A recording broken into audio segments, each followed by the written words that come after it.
याच्यामध्ये जो टीईटी घोटाळ्यामध्ये प्रमुख आरोपी होता 2018चा, तो भाजपचा कार्यकर्ता आहे. भाजपमध्ये त्यांनी प्रवेश ऑफिशियली केलेला आहे आणि त्याच्याच बरोबर अनेक वेळा मोठ्या मोठ्या नेत्यांबरोबर तो त्या ठिकाणी दिसलेला आहे.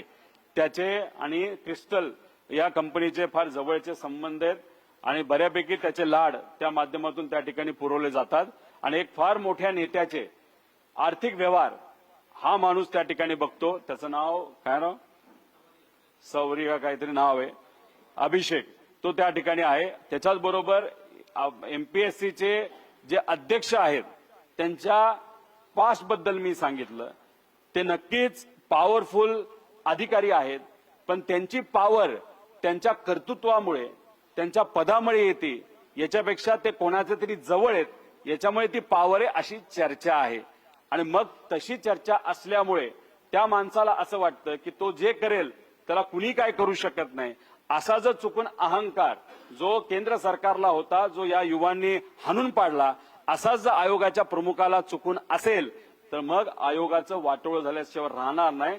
जेव्हा आयोगाला अडचण येते तेव्हा लाखो करोडो मुला मुलींच्या स्वप्नाला अडचण येऊ शकते, गरिबांना अडचण येऊ शकते. म्हणून म्हणतो या आयोगामध्ये जर असं काहीतरी घडत असेल, 97 मध्ये एकदा घडलं, त्यानंतर आत्ता हे पहिल्यांदाच त्या ठिकाणी घडत आहे. जर हे असं घडत असेल तर हे आपल्या सर्वांसाठी दुर्दैवी आहे. कारण की एमपीएससीतून चांगले चांगले अधिकारी होत असतात, लोकांची सेवा करत असतात.